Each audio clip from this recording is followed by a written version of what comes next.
Hello students, आज हमारा ये दूसरा लेक्चर है लाइट रिफ्लेक्शन एंड रिफ्रैक्शन का। इसमें हम लोग दो तीन बात पढ़ेंगे। तो उससे पहले हम देख लेते हैं कि पहला लेक्चर में हम लोगों ने क्या क्या पढ़ा। तो पहला लेक्चर में हम लोगों ने लाइट पढ़ा था कि लाइट क्या होता है। उसके बाद देखे थे प्रॉपर्टीज ऑफ लाइट क्या होता है। उसके बाद देखे थे रिफ्लेक्शन ऑफ लाइट क्या देखे थे। ठीक है, इसी तरह तीन टॉपिक और पढ़े थे, लॉज ऑफ रिफ्लेक्शन, उसका terms related to reflection and regular and irregular reflection. यहाँ तक हम लोगों ने पिछले टॉपिक में पढ़ा था, पिछले लेक्चर में पढ़ा था। अगर किसी को देखना हो तो वो देख सकते हैं। ठीक है, इससे आगे आज देखेंगे कि प्लेन मिरर क्या होता है और image form by plane mirror कैसा होता है और स्फेरिकल मिरर क्या होता है और स्फेरिकल मिरर का कुछ टर्मिनोलॉजी देखेंगे और उसके टाइप देखेंगे। इतना देखने के बाद आज हमारा लेक्चर खत्म हो जाएगा। सबसे पहले कुछ जरूरी बात यहाँ पे ये है कि ये जो हमारा टॉपिक है प्लेन मिरर से रिलेटेड, किससे रिलेटेड? प्लेन मिरर से। उसका एग्जाम से कुछ मतलब नहीं है, वो एग्जाम में नहीं आने जा रहा है, हमारे सिलेबस में भी नहीं है।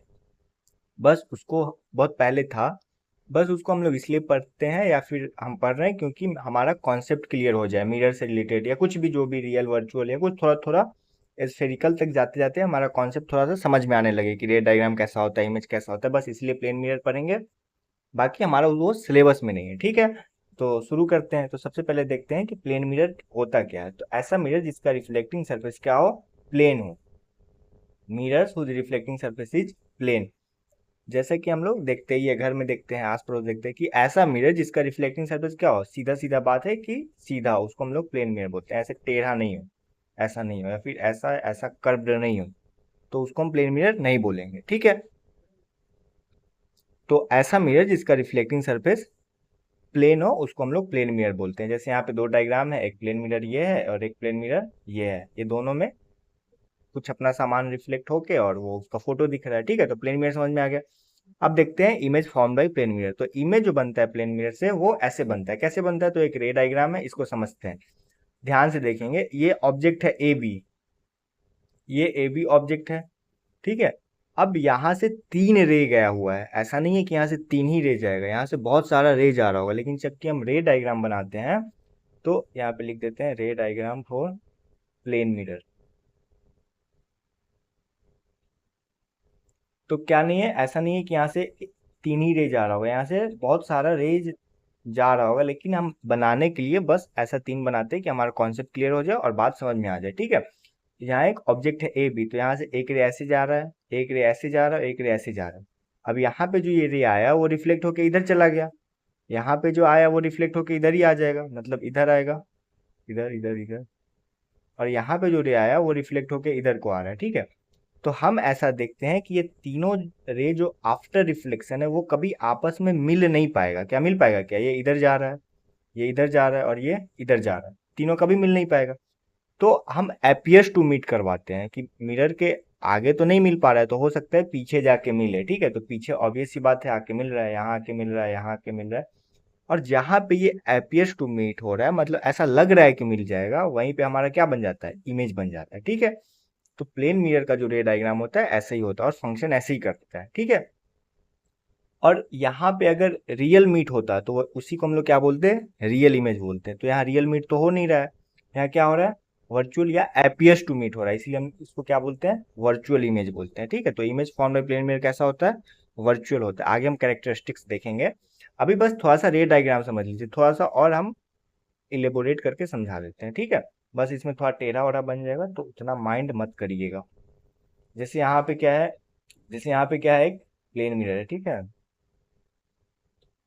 तो ऑब्वियस सी बात है एक साइड क्या होगा, रफ होगा, और दूसरा साइड क्या होगा, रिफ्लेक्टिंग होगा। तो हमारा ये साइड क्या है, रिफ्लेक्टिंग सरफेस है, रिफ्लेक्टिंग सरफेस है, और ये साइड क्या है, रफ है। ठीक है, अब यहाँ से देखते हैं कि यहाँ पे क्या है, कोई ऑब्जेक्ट है, कोई भी ऑब्जेक्ट है, ए बी नाम दे देते हैं।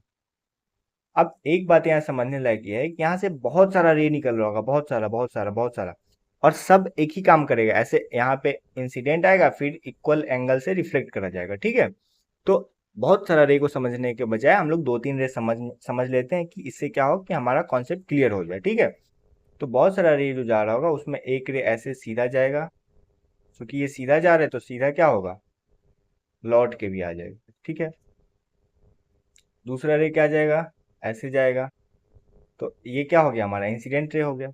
तो हमारा रिफ्लेक्टेड रे क्या होगा, बाउंस बैक कर जाएगा यहाँ से। ये हमारा रिफ्लेक्टेड रे,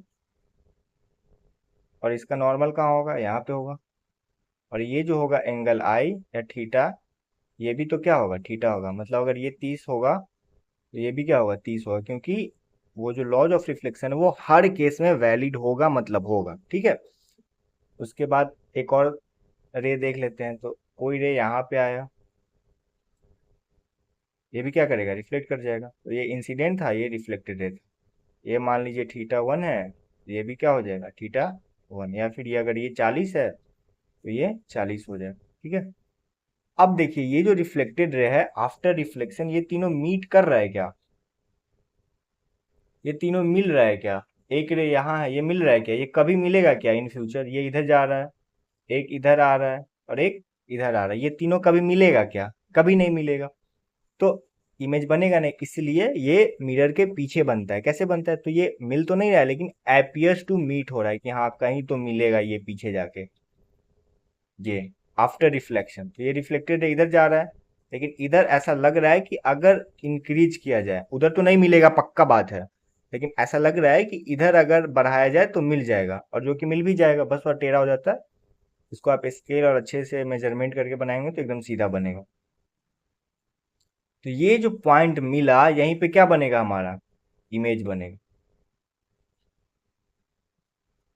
ऐसा नहीं कि इमेज का कलर चेंज हो जाएगा, बस वो समझने के लिए दूसरे कलर से बनाया, ठीक है।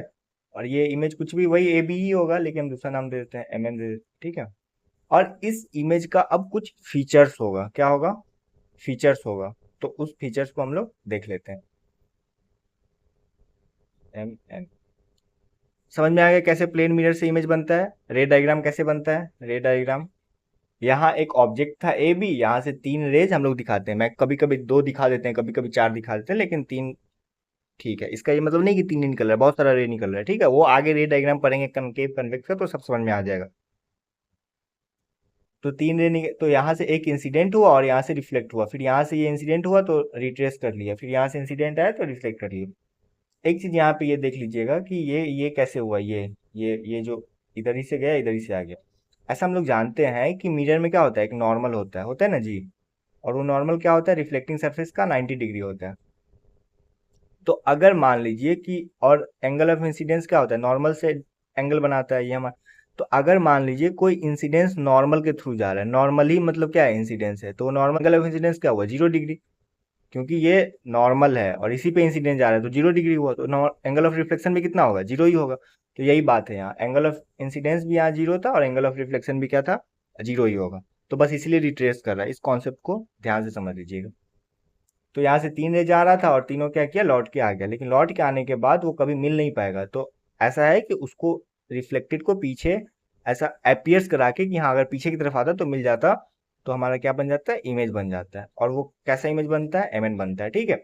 और ये इमेज क्या होता है, वर्चुअल होता है। वर्चुअल क्यों होता है, क्योंकि ये रियल मीट नहीं होता। रियल मीट किधर होता है, इधर होता, लेकिन इधर तो कभी मिलने से रहा। तो ये कैसा इमेज बना, वर्चुअल इमेज बना। इसको आगे और हम देखते हैं characteristics of image form by plane mirror में, ठीक है। ये बात समझ में आ गया, आई होप समझ में आ गया होगा। उसका characteristics of image form by plane mirror, उसमें पहला कैरेक्टरिस्टिक्स ये है कि प्लेन मिरर से जो इमेज बनता है वो क्या होता है, वर्चुअल होता है और इरेक्ट होता है, ठीक है। अभी हम वर्चुअल और इरेक्ट को थोड़ा सा देख लेते हैं क्या होता है। वर्चुअल तो समझ में आ गया कि यहाँ पे अगर रियल मीट होता तो ये वर्चुअल नहीं रियल होता है, यहाँ पे रियल मीट नहीं हो रहा है ये, इसलिए ये क्या है, वर्चुअल है। इरेक्ट क्या होता है कि अगर ये ऑब्जेक्ट है ए बी, क्या है, ए बी, और इसका इमेज भी जो बने वो ऐसा ही बने, एम एन बने, ठीक है। कहने का मतलब ये ऐसा मुंडी ऊपर है तो मुंडी ऊपर रहे, पाँव नीचे है तो पाँव नीचे रहे, ठीक है। तो वैसे इमेज को क्या बोलते हैं, इरेक्ट बोलते हैं, ठीक। लेकिन अगर इसका उल्टा हो जाए, ऑब्जेक्ट ये है, ऑब्जेक्ट, और इसका उल्टा हो जाए, क्या हो जाए, ऑब्जेक्ट ऐसा रहे और इमेज ऐसा हो जाए, तो ऐसे इमेज को क्या बोलते हैं, इन्वर्टेड बोलते हैं। वो आगे अभी हम देखेंगे, बस ऐसा समझ लेना है थोड़ा थोड़ा। तो प्लेन मिरर में जैसा हम लोग देख रहे हैं कि जैसा ऑब्जेक्ट है वैसा ही क्या है, इमेज है, इसलिए इसका क्या नाम है, वर्चुअल भी है और इरेक्ट भी है, ठीक है। दूसरा प्रॉपर्टी ये कहता है कि ऑब्जेक्ट जो होगा मिरर के जितना सामने होगा, ऑब्जेक्ट जो होगा मिरर के जितना सामने होगा, इमेज मिरर के उतना ही पीछे बनेगा। ऑब्जेक्ट अगर मिरर के सामने 5 सेंटीमीटर है तो इमेज मिरर के पीछे कितना होगा, 5 सेंटीमीटर ही होगा। ऐसा हम लोग देखते ही है प्लेन मिरर में घर पे, कि जितना पीछे जाते जाते हैं इमेज भी हमारा उतना पीछे मिरर के अंदर चलते चला जाता है। ठीक है, तो ये बात भी समझ में आ गई। तीसरा प्रॉपर्टी ये कहता है कि size of image is equal to the size of object. जो साइज हमारा इमेज का है वो ऑब्जेक्ट के इक्वल होगा। ठीक है, अगर ये ऑब्जेक्ट का हाइट, इसको हाइट ऑफ ऑब्जेक्ट बोलते हैं, 2 सेंटीमीटर है, तो हाइट ऑफ इमेज भी हमारा क्या होगा, 2 सेंटीमीटर ही होगा। ऐसा तो हम देखते ही है प्लेन मिरर के केस में कि उसमें साइज छोटा बड़ा नहीं होता, जितना बड़ा ऑब्जेक्ट का साइज है उतना ही बड़ा इमेज का साइज है। ठीक है, फोर्थ और लास्ट प्रॉपर्टी ये है कि image form by plane mirror is laterally inverted. Laterally inverted का मतलब हम लोग अभी थोड़ा सा इलेबोरेट करके समझेंगे। अभी बस ये समझ लेंगे कि जो प्लेन मिरर में इमेज बनता है वो क्या होता है, लैटरली इन्वर्टेड होता है। लैटरली इन्वर्टेड का मतलब होता है कि जो हमारा लेफ्ट है ना वो राइट दिखेगा और जो राइट है वो लेफ्ट दिखेगा। ऐसा हम लोग प्लेन मिरर के केस में देखते भी है। जैसे ये लड़का अपना क्या किया हुआ है, लेफ्ट हैंड रेज किया हुआ है, तो मिरर में क्या दिख रहा है, राइट हैंड दिख रहा है। अगर ऐसा आप लोग नहीं नोटिस किए तो अभी जाके प्लेन मिरर में नोटिस करेंगे। अब जो भी अगर अपना लेफ्ट कान पकड़ेंगे तो आपको राइट कान पकड़ते हुए दिखेगा अपना। ठीक है, ये क्यों होता है, ये लेटरल इन्वर्जन के कारण होता है। तो प्लेन मिरर का जो एक प्रॉपर्टी है वो ये है कि वो लेटरली इन्वर्टेड इमेज शो करता है। ठीक है, उसका एक एप्लीकेशन ये है कि हम रोड पे जाते हैं तो हमको एम्बुलेंस ऐसा उल्टा लिखा हुआ दिखता है।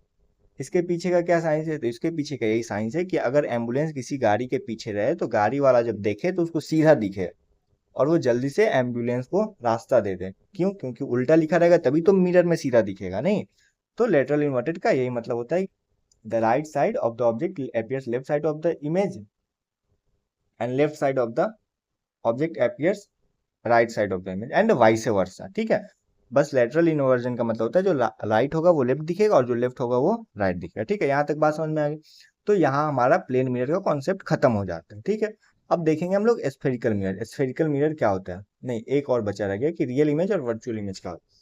तो रियल इमेज जैसा हम लोग बता ही चुके हैं कि रियल इमेज में क्या होता है, एक्चुअल मीट होता है। ठीक है, ये अभी हम लोग इसका एग्जाम्पल नहीं दिखा है इसलिए थोड़ा कंफ्यूजिंग लग रहा होगा, अभी हम लोग देखेंगे कनकेव में। ठीक है, और वर्चुअल में क्या होता है, एपियर टू मीट होता है, जैसा अभी अभी हम लोग प्लेन मिरर में देख के आए हैं। ठीक है, रियल इमेज को हम लोग स्क्रीन पे ऑब्टेन कर सकते हैं। ठीक है, वर्चुअल को ऑब्टेन नहीं कर सकते। रियल इमेज क्या होता है, इन्वर्टेड होता है। वर्चुअल क्या होता है, अपराइट और इरेक्ट होता है। अभी अभी देख के आए प्लेन मिरर के केस में। प्लेन मिरर में क्या था, वर्चुअल था, तो ये सारा प्रॉपर्टीज प्लेन मिरर के केस में देख के आए। ठीक है, ये अभी नहीं देखे हैं इसलिए थोड़ा कंफ्यूजिंग लग रहा होगा, लेकिन अभी देखेंगे आगे तो समझ में आ जाएगा। बस इतना समझ लेना है कि रियल इमेज में क्या होता है, एक्चुअल मीट होता है रे ऑफ लाइट का, और वर्चुअल में एक्चुअल मीट नहीं होता है, एपियर टू मीट होता है। ठीक है, और ये रियल है इसलिए इन्वर्टेड है और ये वर्चुअल इसलिए अपराइट या इरेक्ट है। ठीक है, एक और देख लेते हैं। यहाँ देखिए, रियल इमेज में क्या होता है, ऐसे ही स्क्रीन पे ऑब्टेन होता है। जैसे यहाँ मिरर है तो इमेज कहाँ बन रहा है, यहाँ बन रहा है, ध्यान से देखिए। यहाँ मिरर है तो इमेज कहाँ बन रहा है, यहाँ बन रहा है। लेकिन वर्चुअल में क्या होता है कि इमेज जो बनता है हमारा मिरर के अंदर बनता है। क्यों, क्योंकि वहाँ एपियर्स टू मीट होता है। ऐसा हम लोग देखते भी है प्लेन मिरर में, लगता है कि हमारा जो फोटो है वो कहाँ बन रहा है, मिरर के अंदर बन रहा है। क्यों, क्योंकि वो वर्चुअल इमेज है। अगर रियल होता तो कहाँ बनता है, किसी दीवार पे बनता। ठीक है, यही मतलब हुआ obtained on screen and not obtained on screen का मतलब। रियल इमेज में क्या होता है, ऑब्टेन्ड ऑन स्क्रीन होता है, वर्चुअल में क्या होता है, स्क्रीन। ठीक है, रियल में क्या होता है, can be obtained on screen. ठीक है, कैसे हो रहा है ये दिख रहा है क्लियर। और प्लेन मिरर के केस हम देख ही चुके हैं या देखते ही हैं। ठीक है, तो यहाँ पे हमारा प्लेन मिरर का concept and real virtual concept खत्म होता है। अब यहाँ से शुरू होगा एकदम, जिसका एग्जाम से बहुत मतलब है, इस चैप्टर का एकदम मेन पार्ट है वो स्फेरिकल मिरर। ठीक है, तो शुरू करते हैं हम लोग स्फेरिकल मिरर।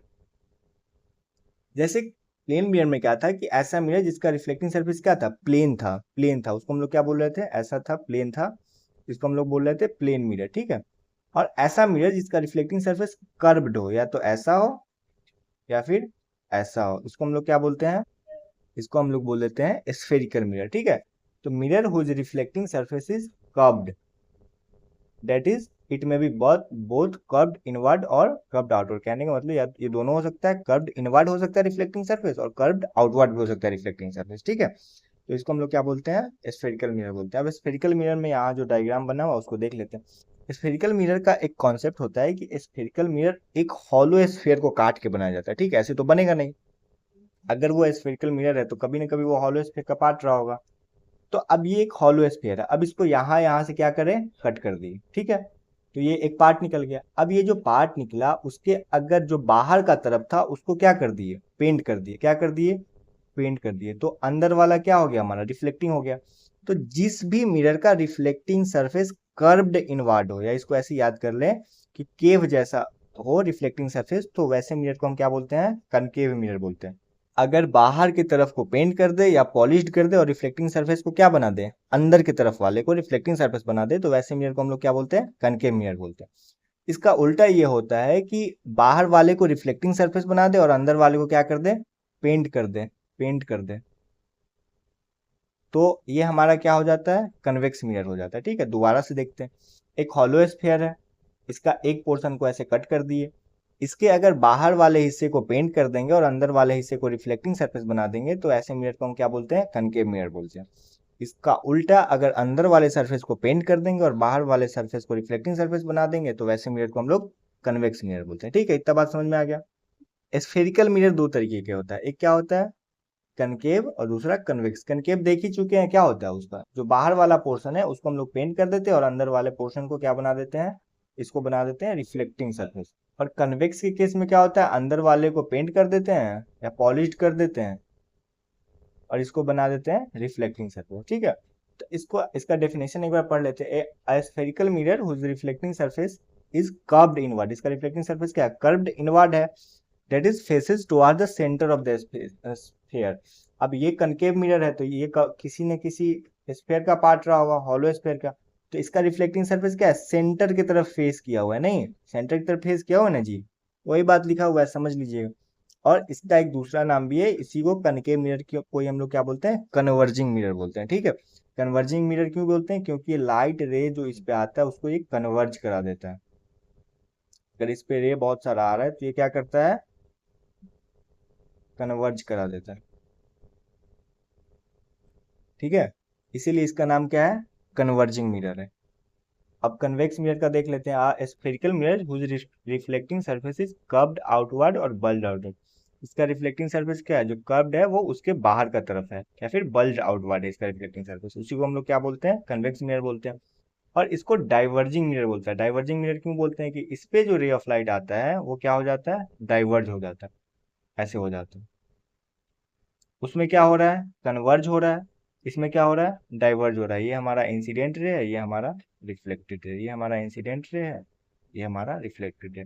तो कनकेव समझ में आ गया, कन्वेक्स समझ में आया। कनकेव को ये कन्वर्जिंग मिरर क्यों कहते हैं, क्योंकि वो उस पे रे ऑफ लाइट आने के बाद कन्वर्ज हो जाता है। कन्वेक्स को डाइवर्जिंग मिरर इसलिए कहते हैं क्योंकि उस पे रे ऑफ लाइट आने के बाद डाइवर्ज कर जाता है। ठीक है, ये वही बात है, हॉलो स्फीयर था तो इसको यहाँ से दो में कट कर दिए, उसके बाद अगर बाहर का पोर्शन पेंट कर दिए तो अंदर वाला रिफ्लेक्टिंग हो गया, तो इसको हम लोग बोल देते हैं कनकेव।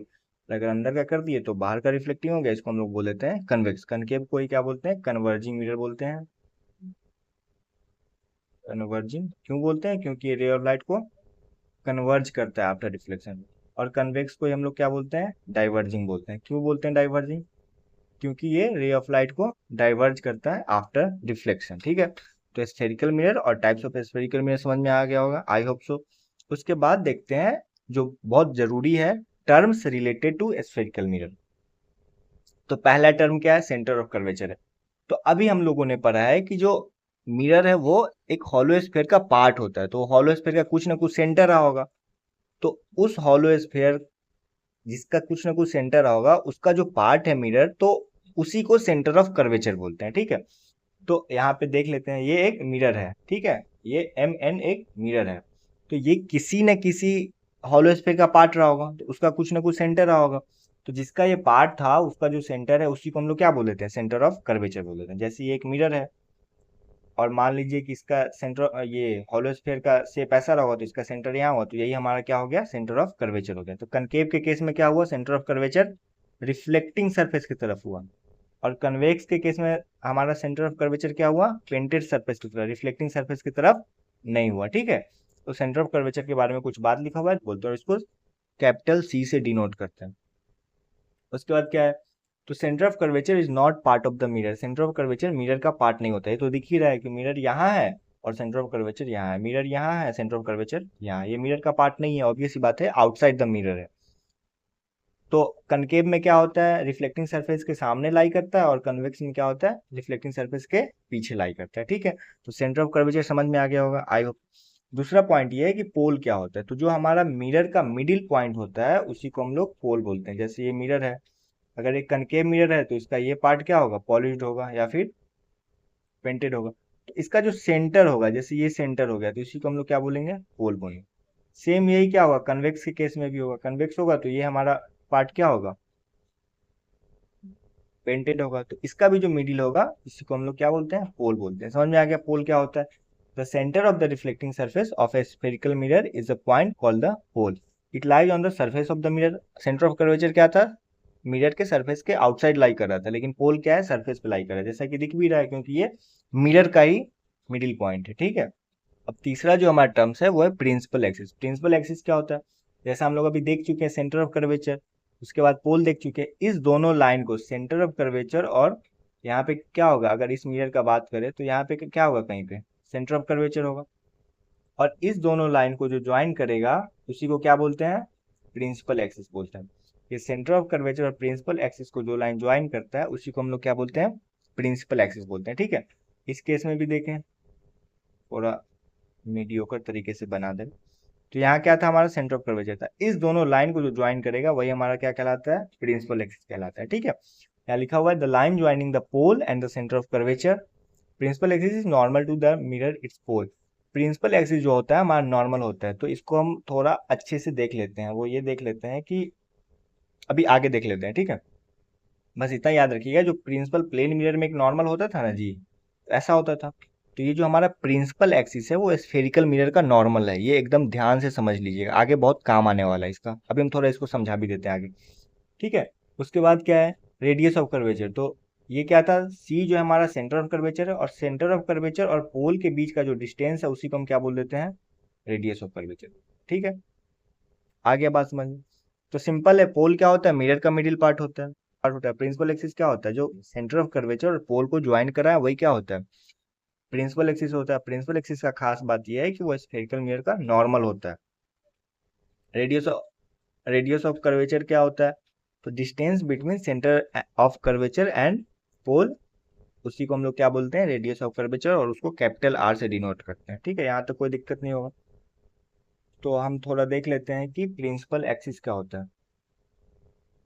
देखिए, हम लोग ने क्लास 9 में पढ़ा था, एक बहुत अच्छा टॉपिक था कि अगर ये सर्कल है, क्या है, सर्कल है, तो इसके रेडियस से जो भी लाइन आता है वो इस सर्किल के बाउंड्री पे 90 डिग्री बनाता है। ये हम लोगों ने पढ़ा था, एक थ्योरम था। ठीक है, सर्कल से जो भी लाइन कहाँ जाएगा, ये सॉरी, सेंटर से जो भी लाइन सर्कल पे जाएगा वो क्या बनाता है, 90 डिग्री बनाता है। शायद आप लोगों को ये थ्योरम याद होगा, नहीं याद होगा तो एक बार रिवीजन कर लीजिए। तो इसी लॉजिक से अगर ये मान लीजिए यहाँ यहाँ कट कर दिए और मिरर बना दिए ऐसे, और इसको ऐसे पेंट कर दिए, तो सेंटर ऑफ कर्वेचर तो हमारा यही होगा, पोल हमारा यही होगा, क्योंकि ये यही सेंटर है। तो ये दोनों लाइन को जो ज्वाइन करेगा, ऑब्वियस सी बात है, ये 90 डिग्री होगा। और नॉर्मल का क्राइटेरिया क्या है कि रिफ्लेक्टिंग सरफेस से क्या बना है, 90 डिग्री बना है। तो स्फेरिकल मिरर में ये जो प्रिंसिपल एक्सिस होता है यही क्या होता है, हमारा नॉर्मल होता है। ठीक है, आ गया होगा समझ में, कोई तकलीफ नहीं होगा। तो हम लोगों ने क्या क्या देखा, तो सबसे पहले देखा कि ये स्फेरिकल मिरर है। अब इसको इसको यहाँ ऐसे कट कर देंगे तो ये क्या बन जाएगा, इधर का रिफ्लेक्टिंग सरफेस बना देंगे तो ये कनकेव बन जाएगा। अब कनकेव में सी और पी के बीच के डिस्टेंस को क्या बोलते हैं, सेंटर ऑफ कर्वेचर, और पोल के बीच के डिस्टेंस को रेडियस ऑफ कर्वेचर बोलते हैं। ठीक है, इसका रेडियस ऑफ कर्वेचर क्या होगा, मिरर के सामने तरफ होगा रिफ्लेक्टिंग सरफेस से। और कन्वेक्स के केस में क्या होगा, ये centre of curvature reflecting surface के उल्टा होगा, और इसका रेडियस ऑफ कर्वेचर भी क्या होगा, पीछे ही होगा। ठीक है, एक वर्ड शायद लिखना भूल गए थे, वो है एपर्चर। एपर्चर वो होता है कि मिरर का जो साइज होता है ना वही उसका एपर्चर कहलाता है। ठीक है, जैसे इस केस में ए बी क्या है, मिरर का साइज है, तो यही क्या हो गया, ए बी क्या हो गया, एपर्चर हो गया। ए बी क्या हो गया इस केस में, एम एन क्या हो गया, हमारा एपर्चर हो गया। कहने का मतलब जो मिरर का साइज होता है वही एपर्चर होता है। आई होप सो सारा टर्मिनोलॉजी समझ में आ गया होगा कि सेंटर ऑफ कर्वेचर क्या होता है। सेंटर ऑफ कर्वेचर जो जिस हॉलो स्फीयर का पार्ट था उसका जो सेंटर होता है उसी को सेंटर ऑफ कर्वेचर बोलते हैं। ठीक है, उसके बाद रेडियस ऑफ कर्वेचर क्या होता है, तो सेंटर ऑफ कर्वेचर और पोल के बीच जो डिस्टेंस होता है उसी को रेडियस ऑफ कर्वेचर बोलते हैं। पोल क्या होता है, तो सेंटर ऑफ द मिरर जो होता है वही पोल हमारा होता है, ठीक है। उसका प्रिंसिपल एक्सिस क्या होता है, तो सेंटर ऑफ कर्वेचर और पोल को जो लाइन ज्वाइन करता है वही हमारा प्रिंसिपल एक्सिस होता है, दैट्स इट। अब दो इंपॉर्टेंट है, वो है प्रिंसिपल फोकस या उसी का दूसरा नाम है फोकस, और दूसरा है फोकल लेंथ। अब जैसा कि हम लोग जानते हैं कि कनकेव मिरर में क्या होता है, हमारा रे कन्वर्ज करता है। तो ये एनसीईआरटी में फोटो लगा हुआ है, एनसीईआरटी जरूर जरूर जरूर पढ़िएगा अगर आप 10वीं के विद्यार्थी है तो यहाँ से क्या है, इंसिडेंट रे जा रहा है, ठीक है, ये हमारा क्या है, इंसिडेंट रे है, ये नॉर्मल है, इंसिडेंट रे है, इंसिडेंट रे। आफ्टर रिफ्लेक्शन क्या हो गया, ये एक पॉइंट पे कन्वर्ज कर गया, और ये पक्की बात है कि एक ही पॉइंट पे कन्वर्ज करेगा। तो आफ्टर कन्वर्जन कन्वर्जन जिस पॉइंट पे ये कन्वर्ज किया उसी को हम बोल देते हैं प्रिंसिपल फोकस या फोकस, ठीक है। ये हो गया कनकेव का केस।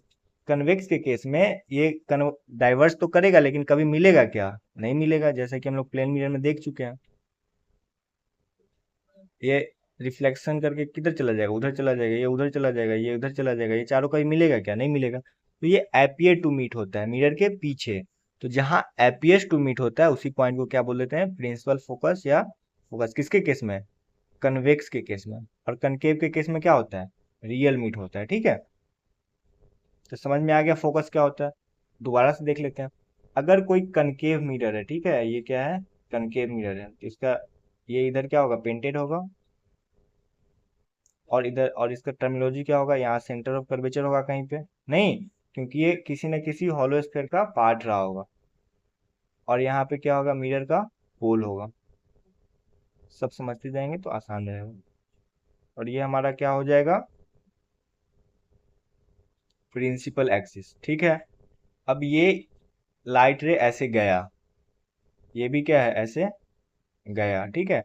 अब क्या होगा कि आफ्टर रिफ्लेक्शन ये क्या करेगा, कन्वर्ज कर जाएगा, क्यों, क्योंकि यही खासियत है कन्वेक्स मिरर का, सॉरी कनकेव मिरर का। तो ये यहाँ पे आ गया, ये यहाँ पे आ गया, लेकिन पक्की बात है कि दोनों एक ही पॉइंट पे जाके मिलेगा।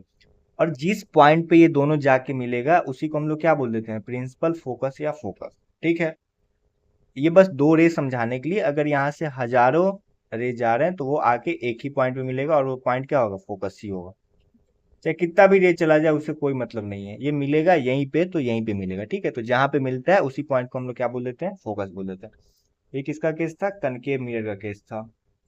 अब हम लोग कन्वेक्स मिरर में देख लेते हैं। कन्वेक्स मिरर में क्या होता है, ऐसा मिरर होगा, उसका रिफ्लेक्टिंग सरफेस क्या होगा, बल्ज आउटवर्ड होता है, अंदर का क्या होगा, पॉलिश्ड होगा। तो ये भी कभी ना कभी किसी स्फीयर का पार्ट रहा होगा, तो इसका सेंटर ऑफ कर्वेचर क्या होगा, यहाँ पे कहीं पे होगा। और इसका पोल कहाँ होगा, वो centre part of the mirror होता है तो यहाँ होगा। और इस दोनों लाइन को जो ज्वाइन करेगा वो क्या कहलाएगा हमारा, ओहो, थोड़ा गड़बड़ हो गया, चलो कोई नहीं, थोड़ा एडजस्ट कर लें। इस दोनों लाइन को जो ज्वाइन करेगा वो हमारा क्या कहलाएगा, प्रिंसिपल एक्सिस कहलाएगा। इस मिरर में क्या था, सामने वाला था, इस मिरर में क्या है, पीछे है वो सब। तो अब इस पे जो पहला रे ऐसे गया और दूसरा रे ऐसे गया, फिर यहाँ दो ही रे नहीं जाएगा, बहुत सारा रे जाएगा, लेकिन बस समझने के लिए हम ऐसा दो या तीन ले लेते हैं, ठीक है।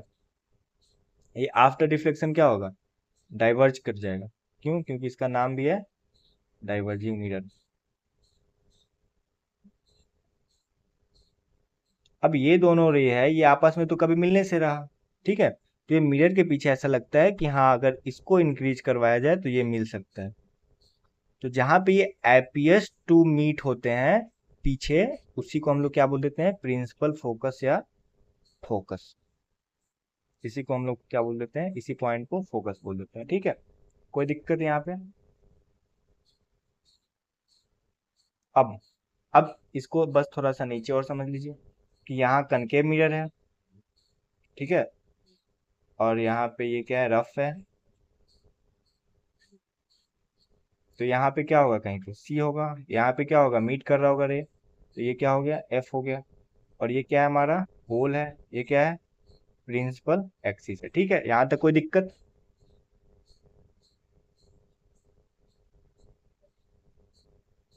अब देखिए ये जो सी और पी के बीच का डिस्टेंस होता है इसको हम लोग क्या बोलते हैं, रेडियस ऑफ कर्वेचर क्या बोलते हैं, ठीक है, रेडियस ऑफ कर्वेचर।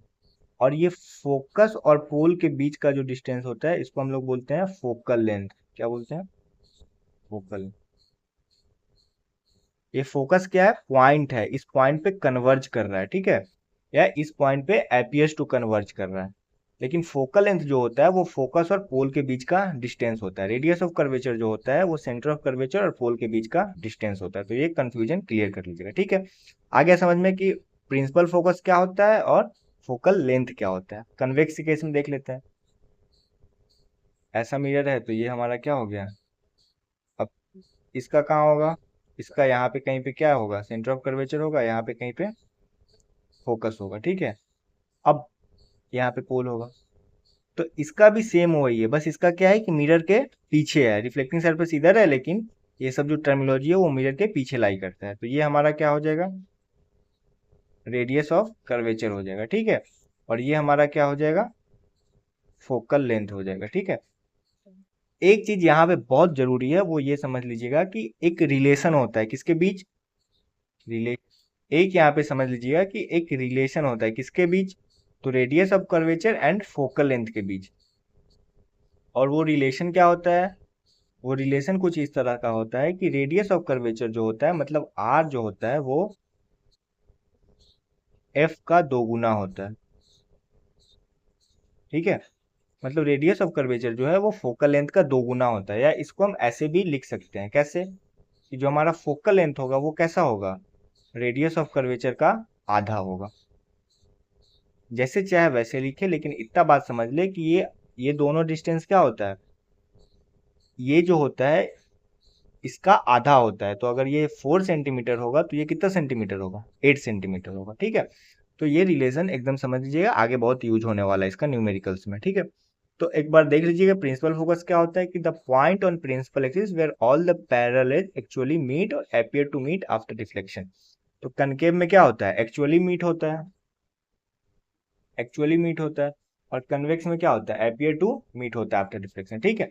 तो जो जिस पॉइंट पे होता है प्रिंसिपल एक्सिस के जिस पॉइंट पे, उसी पॉइंट को क्या बोल देते हैं? प्रिंसिपल फोकस या फोकस बोल देते हैं, ठीक है। फोकल लेंथ समझ में आ गया। फोकल लेंथ क्या होता है? पोल और फोकस के बीच का जो डिस्टेंस होता है उसी को हम लोग क्या बोल देते हैं? फोकल लेंथ बोल देते हैं, ठीक है। उसका एक रिलेशनशिप है, इसके बारे में भी हम लोग ने बात कर ही लिया कि वो एफ जो होता है, मतलब फोकल लेंथ जो होता है, वो हमेशा क्या होगा? रेडियस ऑफ कर्वेचर का आधा होगा। या फिर ऐसे चाहे तो ऐसे लिख दे, आर क्या होगा? 2FO, ठीक है। जैसे मर्जी वैसे लिखे, बात एक ही है, ठीक है। तो आज का लेक्चर हम लोग यहीं पे खत्म करते हैं। तब तक आप अपना बहुत ख्याल रखिए।